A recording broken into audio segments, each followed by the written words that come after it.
So I was in the process of talking to you people about dilemmas that women faced in ancient times and dilemmas that still exist.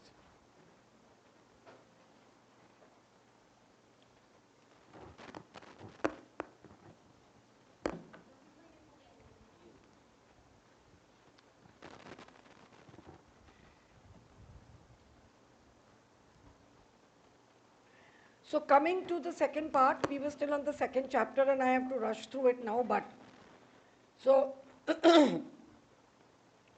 this is the story of her birth.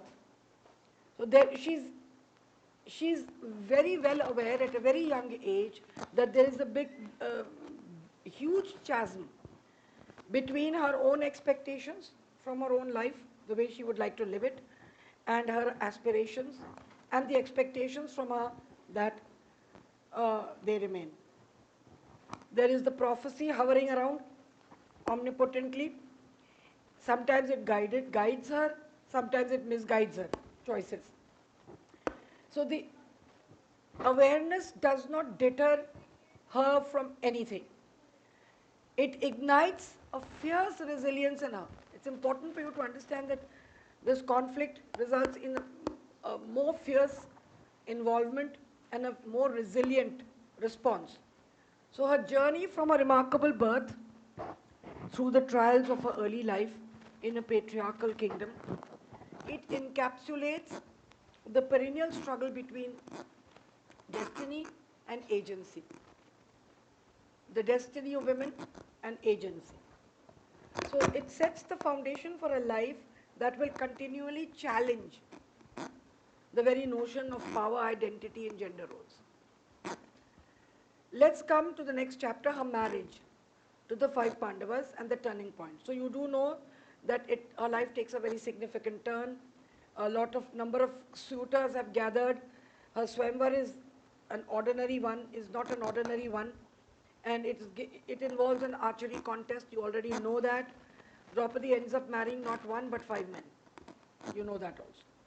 So the marriage reveals to Draupadi, it reveals Panchali to be more than just a symbol of matrimonial alliance.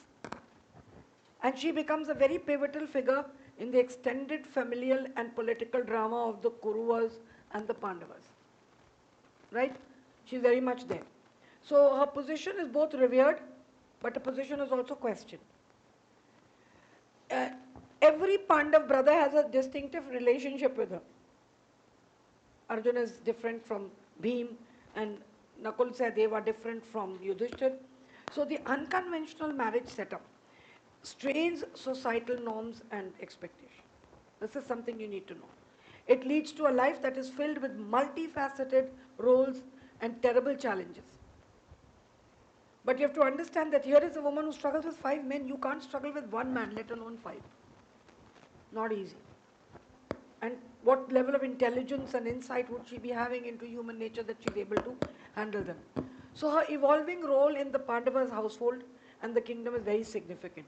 She exercises extreme diplomacy so that the five brothers remain happy. One woman, five men. Look at the level of diplomacy, tact, to maintain a kind of harmony among her husbands, each of whom has individual aspirations, each of whom has individual characteristics. And she becomes more than just an influential wife. That's the important part. She's not just an influential wife. She turns into a strategic advisor and a confidant for each man. She contributes meaningfully to the intricate political intrigues of the palace. She's not just a simple woman.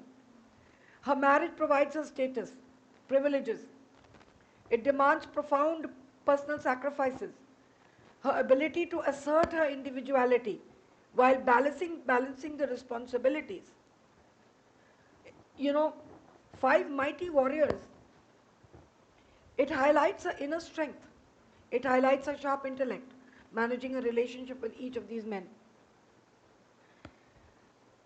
And here she is in a web of relationships, emotional and societal expectations.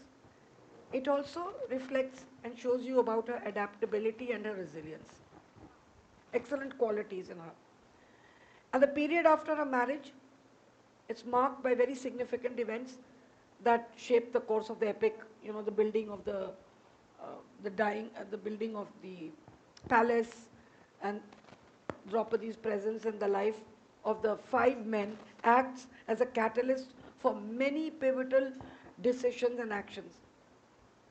Many pivotal decisions and actions. And she is very judicious.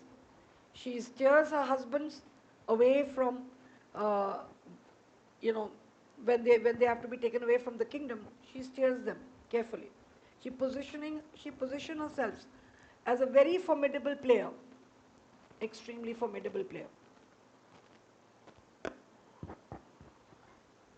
Overall, her marriage to the five brothers is not the union of individuals. They're having nice. Okay. Her marriage to the five Pandavas is not a union of she's not married to one individual. She weaves her destiny with an entire dynastic lineage. Her son Abhimanyu dies in the war. She has children from all the brothers. She loses them in the battle. So she's not an ordinary woman. And she has married an entire lineage. She's embroiled, this lineage is embroiled in a larger cosmic play of power. There's loyalty. There is retribution. Her role extends beyond that of a conventional wife.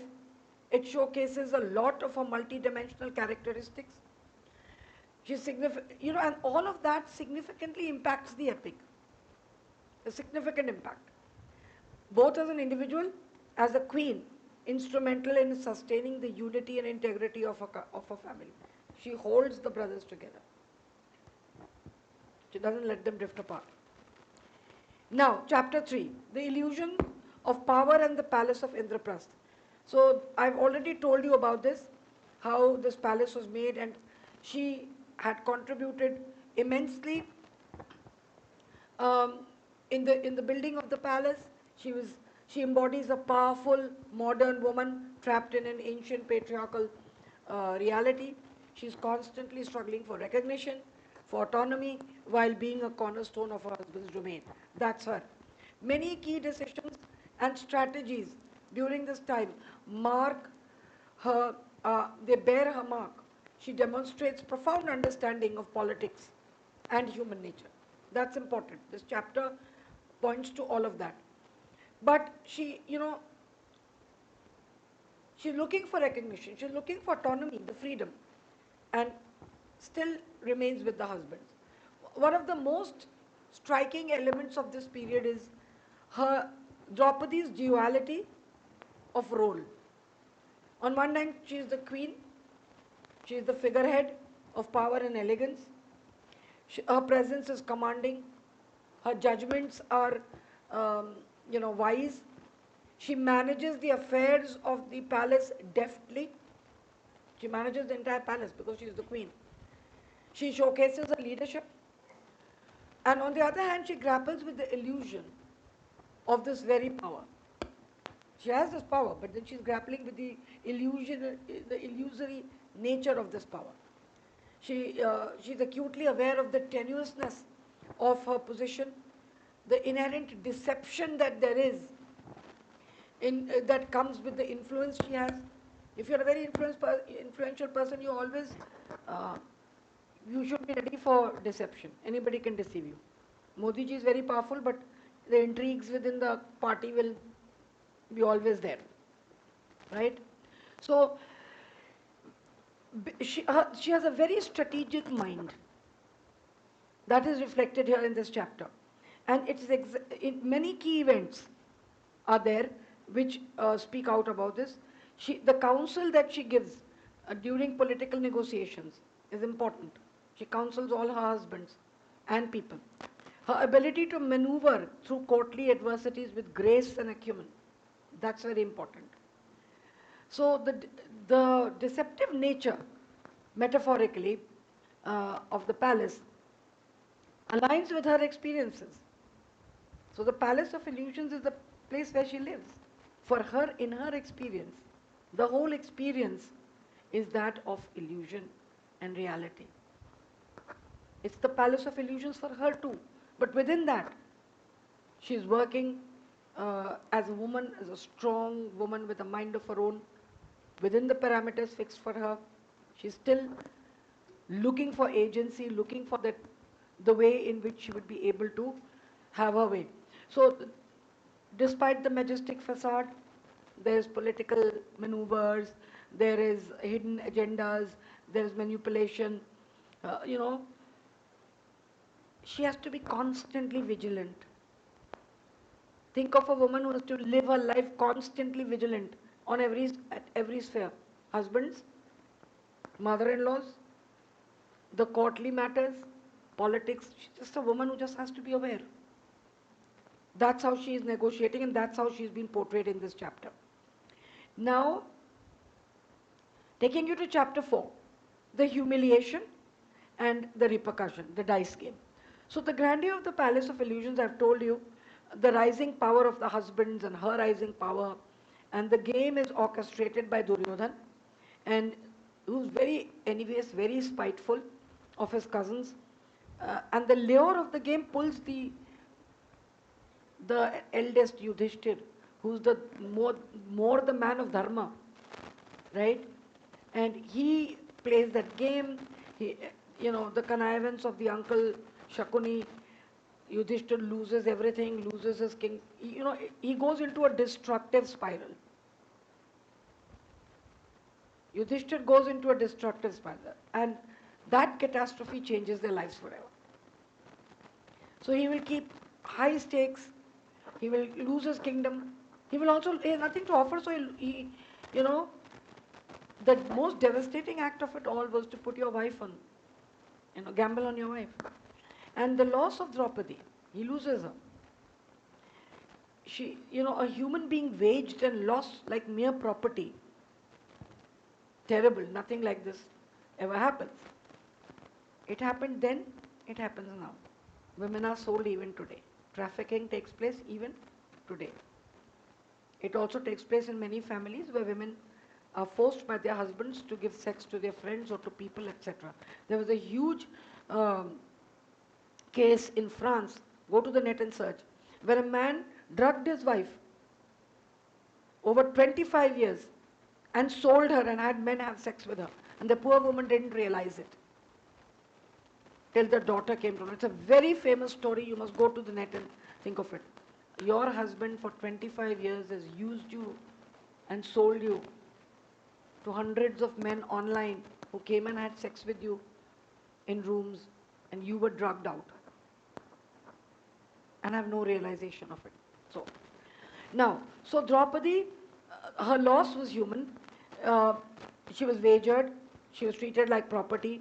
She was led to an unparalleled level of humiliation, where you are disrobing her, dragged by her hair into the court. The court scene that follows is the most harrowing that there can possibly be. That's the most iconic moment. Draupadi, she maintained her dignity and strength always, finds herself subjected to public humiliation. She cries out. And Duryodhan commands that she be disrobed. Come and sit on my thigh, she's told.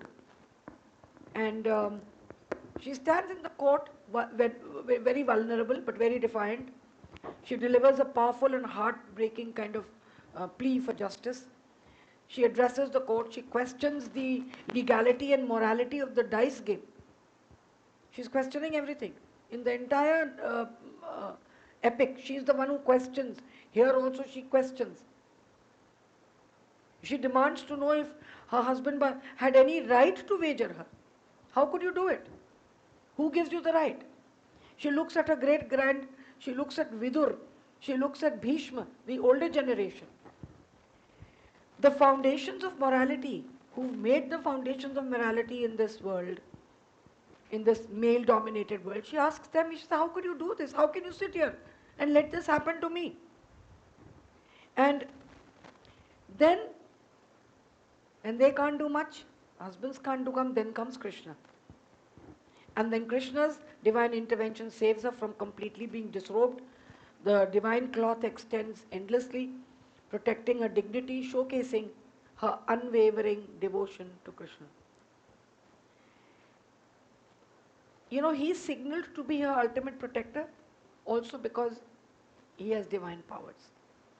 So who ultimately, even for women to consider, where does it eventually come from? Divinity is within you, we say in modern times. Where does the power for your uh, where does the power for your protection come from? Within you. Krishna is the Sakha within you. That's what the Mahabharata says. And here also, he comes in. He's a friend. He's not even related to her. He doesn't even question. Why should I help you? How should I help you? He just helps her. So the dice game's aftermath is very emotional. There's social repercussions. She's humiliated. The sparks of vengeance in the Pandavas happens. Her disgrace sows the seed for the battle of the Mahabharata. They are very, so here they are vulnerable, then they are banished from the kingdom. So now she has to go away from the kingdom. Now this event separates Draupadi from the illusion. It was a very harrowing experience. So the illusion of the palace, the grandeur of the palace, the illusion of power, the illusion of wealth, the cruel ironies of fate, the illusory nature of material power, everything is taken away from her. She will go and live in the jungle with her husbands anonymously. Her integrity, her intellect, her righteous wrath, anger, sparked by her public humiliation. It transforms Draupadi into a prominent figure of defiance and fortitude. She'll become someone different. She'll give up everything. Open her hair, no jewelry, nothing. Simple clothes, banished. So the dice game serves as a cataclysmic reminder to the Pandavas and to the world of the costs that come with blind trust and unchecked ambition, setting the stage for retribution and justice. Teaches you. You can't do it. If you do it, then you pay for it. Chapter 5 talks about exile, right? So there is a path of exile and redemption. There's a significant chapter in the life of Draupadi and the Pandavas. They are dishonored and stripped of their kingdom. They go to the forest. She has an indomitable spirit. And they retreat to the forest. She is the pillar of strength of her family. She sets up home in the forest, cooking for them, looking after them. Despite the extreme conditions and the grief of her past humiliation, she refuses to get broken. She can't be broken, she refuses to get broken. And she will make sure that the men come together, they stay together, and that she will retain the family structure. That's what she keeps doing. So, relentlessly determined, she serves as the bedrock on which the Pandavas will eventually rebuild their hopes and strategies for the future. Her time in the forest is marked in this chapter. Her time in the forest is marked by a series of encounters with other characters. It contributes to her growth and it contributes to her transformation. She crosses paths with sages, with warriors, with ordinary folk. Each interaction will hone her understanding of human nature, human condition, of fate, of justice, of injustice. She'll meet all these people. Here's a woman who's growing from her experience, holding the fort together. And among these encounters in this chapter, the most important encounter is with the wise and compassionate sage Vyas. Vyas has written the Mahabharata. She meets him. And that stands out because he is offering her solace and profound philosophical insight into her tumultuous life. She questions him and he talks to her about why her life is the way it is. It's a deep philosophical piece there where she talks. These moments of enlightenment for Draupadi allow her to reflect on her past. Her past experiences, the prophecies surrounding her destiny, ultimately preparing her for the trials ahead. Don't worry, I'll finish in 10 minutes. Stop. Hello, you didn't start at 2. What time did she start? 2:20. That's my student I'm attacking. I have 10 minutes. I'm looking at my watch. Okay. The story is important. The slides will run fast. Slides can also be shared with you. So so what happens is, she's getting ready for the trials ahead. She's going to lose her sons. There's going to be a huge battle. Right? She's getting ready for that. Isolation of exile. She continues to exert her influence and intellect. She encourages the Pandavas to remain united. She tells them to be resilient. She reminds them of their duty to reclaim their rightful place. She reminds her wit and wisdom are evident as she helps them to devise strategies and maneuverings of how they will win the battle.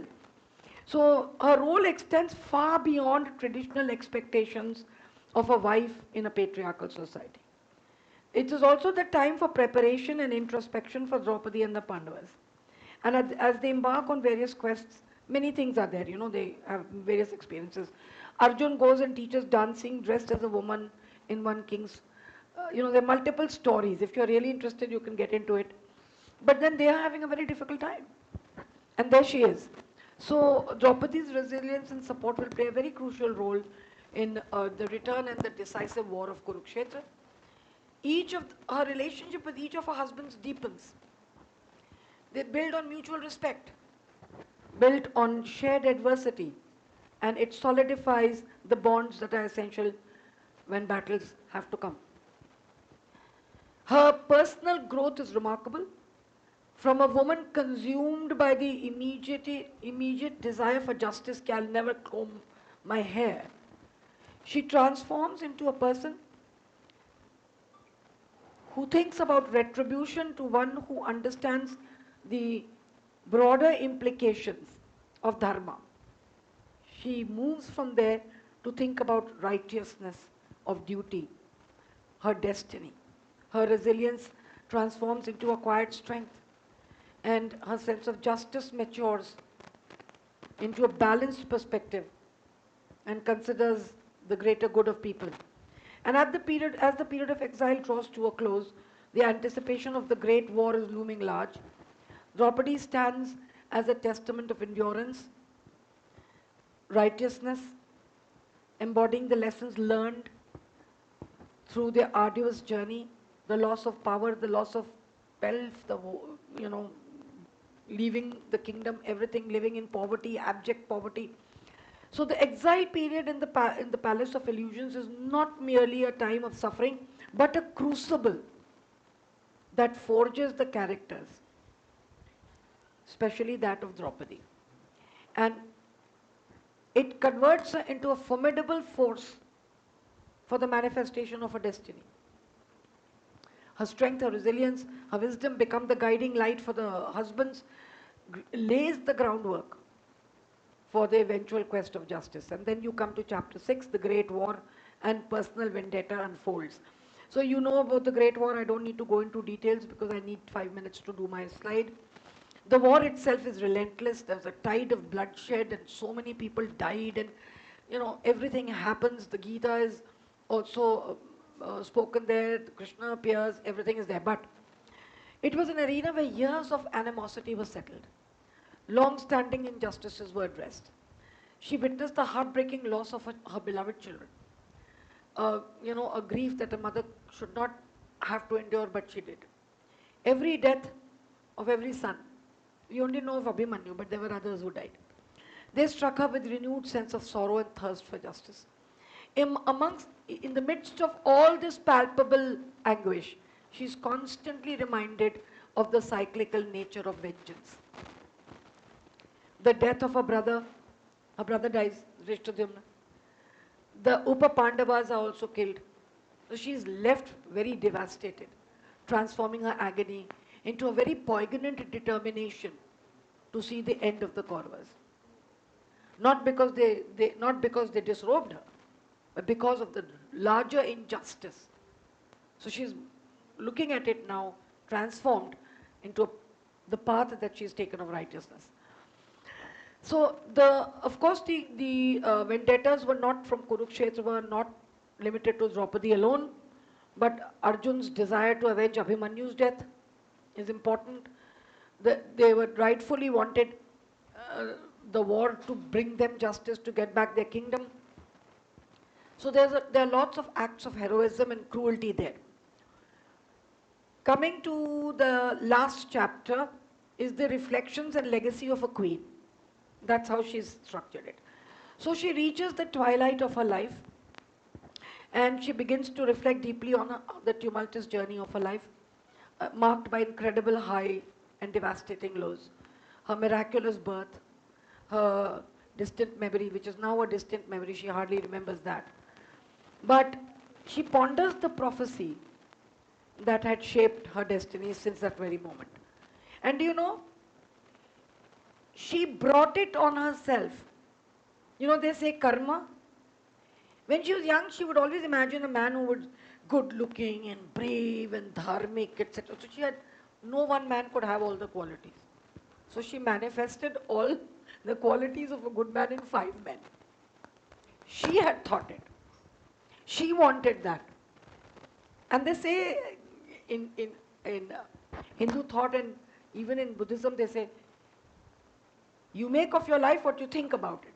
If you think this is what you'll become, that's what you become. You're wanting 5 husbands, you're wanting not 5 husbands, 1 husband with 5 qualities, no one man has it. So there you are, manifest 5 men. You get them all. That's what happened with Kunti. Kunti also wanted a brave son and this son and that. So the various gods said, all right, here we are, 1, 2, 3, 4, 5. So, you know, she was born to change the course of history. That plays out. She grapples with the heavy burden of the life's events. Reflecting on her relationships, Draupadi recognizes the profound complexities of marriage to the 5 men in this section. Initially, she's bewildered in the relationship, and subsequent camaraderie, how she builds it up with each man. She cannot ignore the sorrow. She has bonds with each of them. She cannot ignore the sorrow that tainted these relationships. Betrayal in the dice game, then the emotional distance that crept into the marriage because of her relationship with her husbands. You know, like Yudhishthira is someone with whom she could never be easy. Then how could you do it? And you were the one who was propagating dharma. You lost me in a bet. So through it all, she remains a very strong figure, wondering if resilience is a manifestation of the fire she was born in. Was she resilient because she was born out of fire? Is that it? She thinks about it. Was I born out of fire, therefore this is it?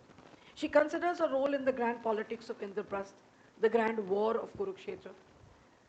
You know, the palace of illusions, her contribution during the war, the loss of her sons. The emotional landscape of Draupadi is riddled with scars from numerous battles, external and internal.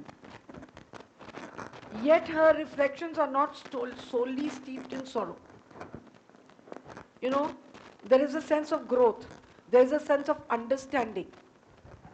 I am responsible. This is happening.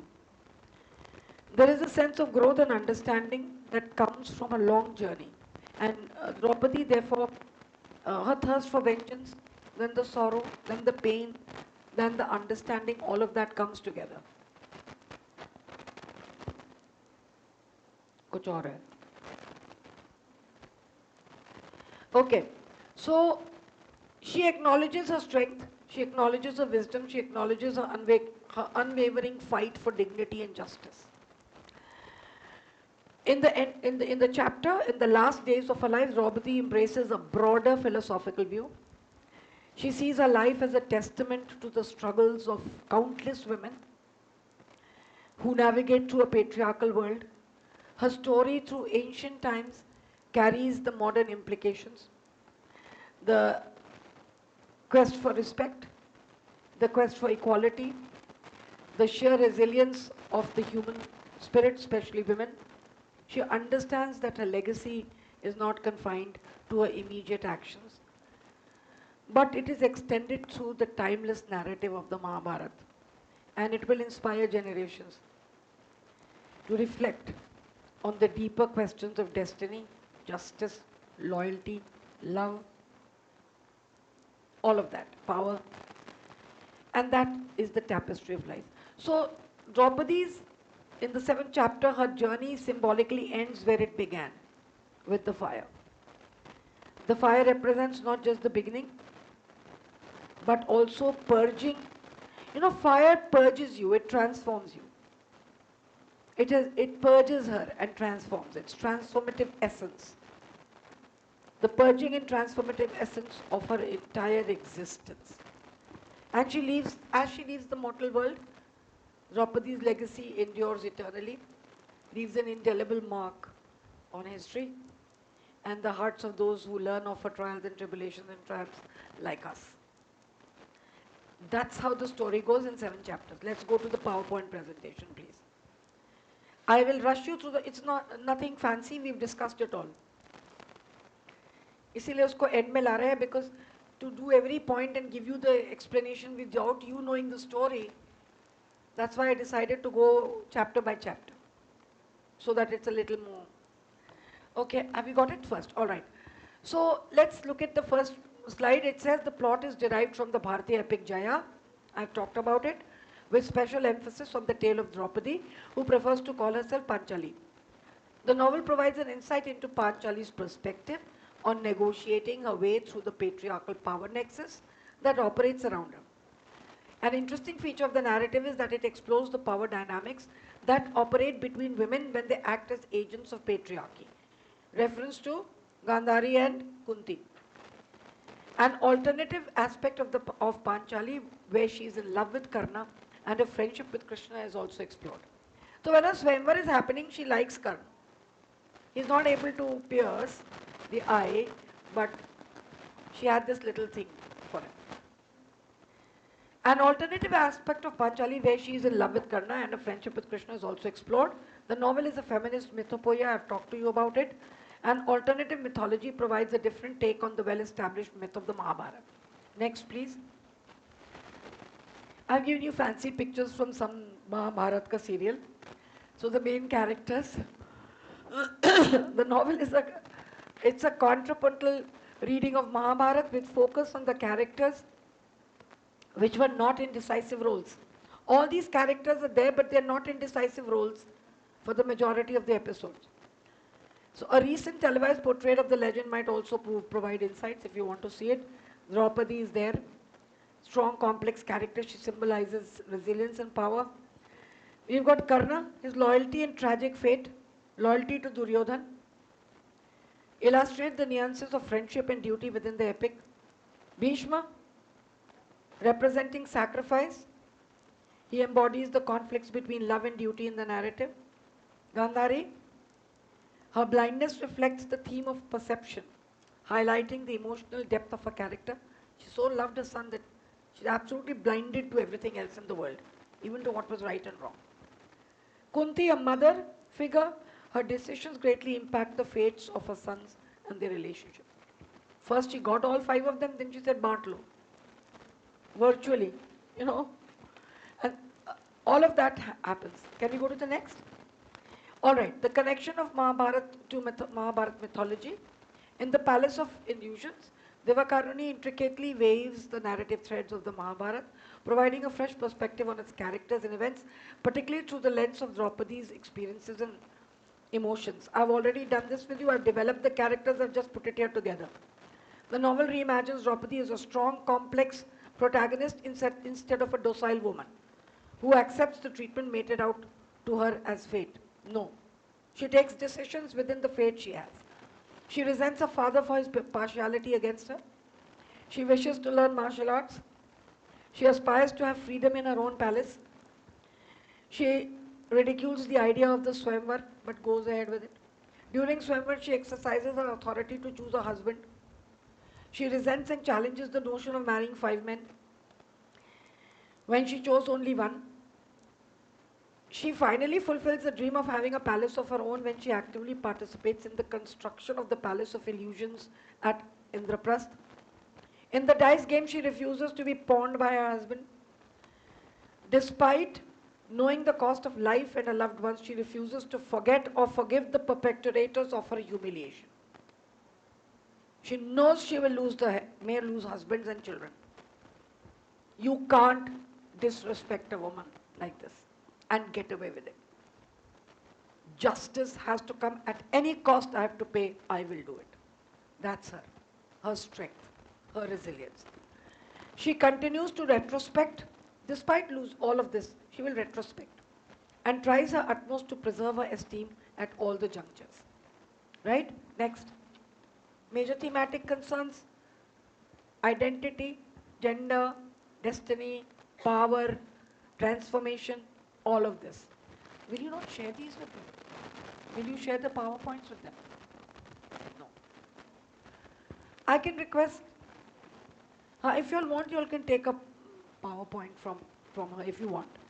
So I've talked about all of these, so I don't need to go into that. Finally, Chitra Chitra Banerjee Divakaruni, where she is, her details, her works, you can have a look. And with that, I'll come to an end of my session. Thank you very much. I'm open for questions. I will take it whatever Sadaf may say.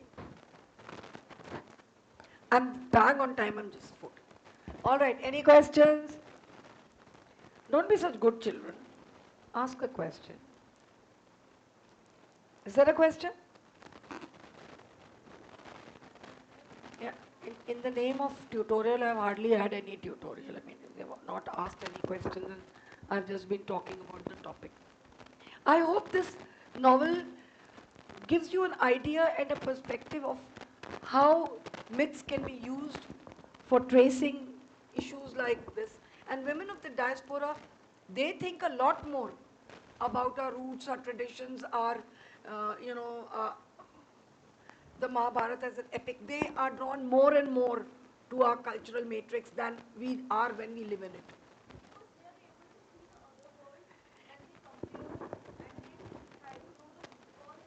Yeah, they do that. They do.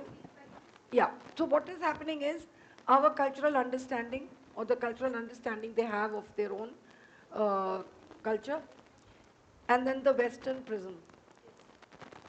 They're looking at it from the Western prism. Now what is happening in the world is, let me say this to you, and in India, before I leave, it will be wrong if I don't say this. When we talk of feminism, we can't use a Western prism for Indian feminism. Women in villages with so much of ghungat have strongly opposed the patriarchy. My friend and I, who were both Fulbrighters, we have taken up a project in which we are working on multiple feminisms, and we are mapping it in the villages of Uttar Pradesh. Very traditional women, both feminist, both feminist. Who do you think Bhavari Devi was?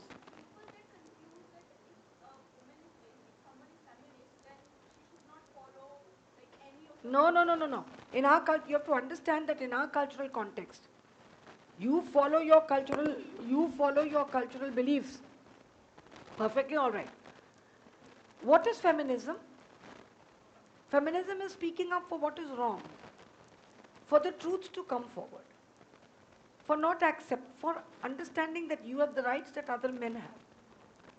What is feminism? Doesn't mean that you have to wear a pant and a shirt and you have to burn the bra and carry this. That's the West. That's the way they are. We are not like that.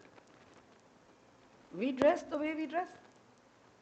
We can have our own version of feminism. That's what I'm saying. All Indian scholars have to begin to think. All Indian scholars have to begin to think about the existing. You have to work on Indian feminism.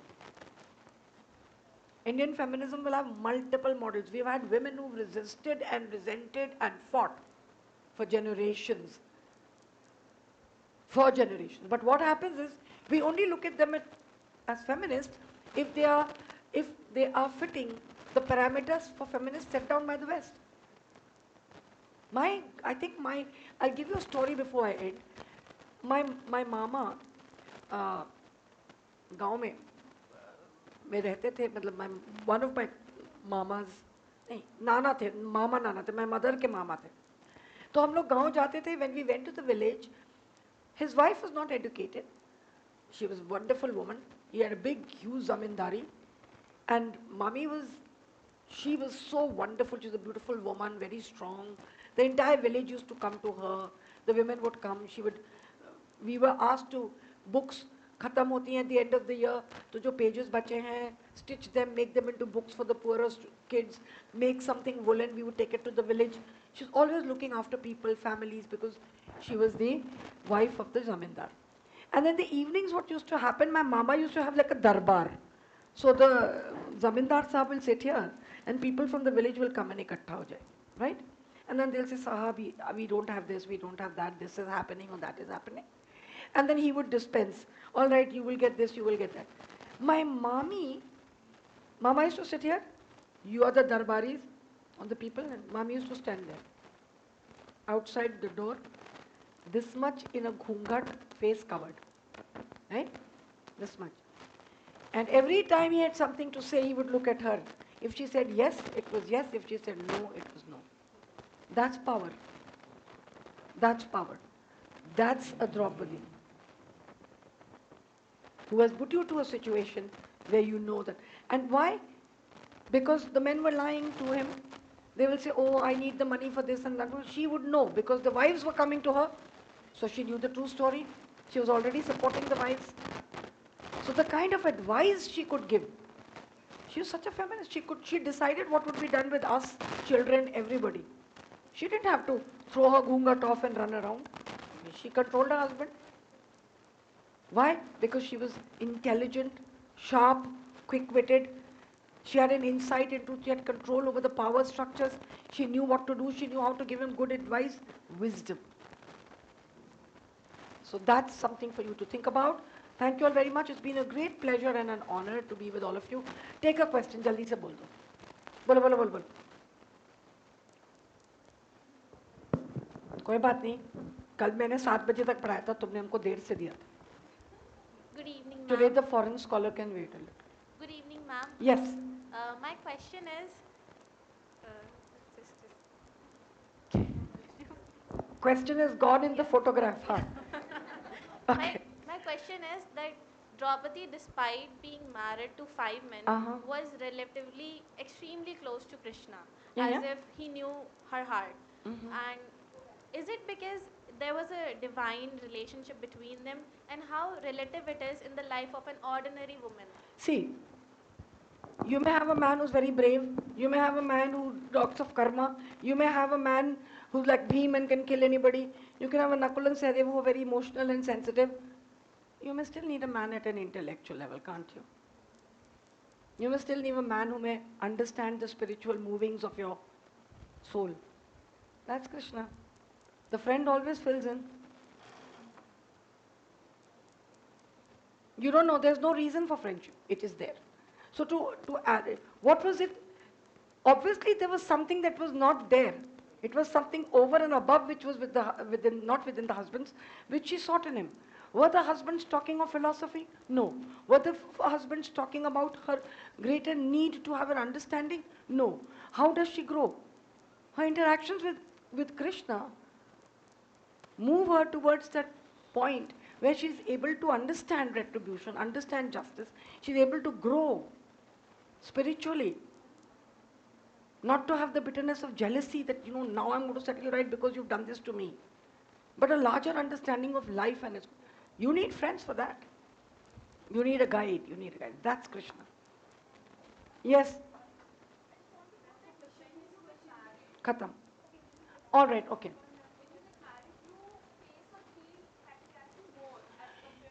Yes, absolutely. You do. 1 minute. लड़कियों को लगता है कि जैसे ही शादी हो जाती है, the minute we are married, you don't look at anyone, I will not look at anyone. You don't talk to anyone, I will not talk to anyone.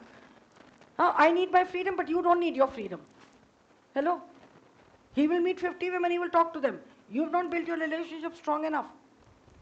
Panchali was there with Bhim all the time, yet Bhim went and married 2 other women. They did, and she accepted it. And she still had a cordial relationship with him. because then marriage is allowed. But now what has happened with women? We want one man, one woman. Because we are not willing to compromise. But we are willing to flirt with a colleague. Do you draw the lines? Why are you flirting with a colleague? You don't want a jealous husband, but you want to be a jealous wife. You don't control me, but you tell me where you're going. What are you doing? Whom are you talking to? Hello? So women have come to a point where they do not understand that they must understand where is your understanding of relationships. Do you think you're so perfect that you fulfill everything that your husband wants? No. No. There will be respect his relationship. If you will respect it, you may find that nothing happens. Your jealousy, what was it that she was doing, that 5 men? And she was happy. They asked her before they married those women, by the way. And she agreed. She said, yes, absolutely, marry. None of them, kept her in the dark. She's the one who may have even said, it's good for you to marry this woman because this king will support us in the war. That is there. Good. And she allowed him to marry. He married 4 or 5 times. He did. Are we done? Before she comes in, kicks me out. It's been a great pleasure and an honor to be with all of you. Have a good session. You have 2 more days to go. And Sadaf will always have my number. So if any of you feel on a personal level that you'd like to communicate, feel free. Some of you like my number, I can just give it. 80098 9840 You want a research proposal, or you want to discuss something, an idea you want, feel free. Don't call me, I'll kill you. WhatsApp me and say, I'm so and so, need to talk to you, I'll talk to you. Right? 80098 40424. Professor Nishi Pandey, that's it. Thank you, see you all, good luck.